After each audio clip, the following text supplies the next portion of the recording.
தர்ம ஜாகரன் மஞ்ச் அமைப்பின் தலைவர் ராஜேஸ்வர் சிங் தனது மதவாத கருத்தை வெளிப்படையாக பிரகடனம் செய்துள்ளார். டிசம்பர் 31, 2021க்குள் இந்தியாவிலிருந்து இஸ்லாம் மற்றும் கிறிஸ்தவ சமயங்களை முழுமையாக அழித்து விடுவோம் என்ற சர்ச்சைக்குரிய முடிவை வெளியிட்டுள்ளார். இது மட்டுமல்லாமல் 2021ஆம் ஆண்டு முதல் இந்தியாவை முற்றிலும் இந்து நாடாக மாற்றிவிடுவோம் என்ற மற்றொரு கருத்தையும் தெரிவித்துள்ளார். இதுபோன்ற பல சர்ச்சை கருத்துக்களால் கருத்து மோதல்கள் ஏற்பட்டு லோக்சபா மற்றும் ராஜ்யசபாவில் எதிர்க்கட்சியினர் பிரதமரிடமிருந்து இதற்கான பதிலை எதிர்பார்க்கின்றனர். ஏற்கனவே இத்தகைய குழப்பங்கள் நடைபெற்றுக் கொண்டிருக்கும் சூழ்நிலையில் ராஜேஸ்வர் சிங் இந்த சர்ச்சைக்குரிய கருத்தை வெளியிட்டுள்ளார். இந்திய தேசத்தை மீட்டுத் தர வேண்டும் என்று பாரத மாதாவின் மனசாட்சி இயங்கிக் கொண்டிருக்கிறது.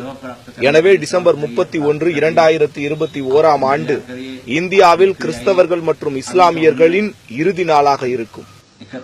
டிசம்பர் 31, 2021க்கு முன்னரே இந்தியர்கள் அனைவரும் இந்துக்களாக மாற்றி விடுவோம். எஞ்சியிருக்கும் கிறிஸ்தவர் மற்றும் இஸ்லாமியர்களின் கதை முடிக்கப்படும்.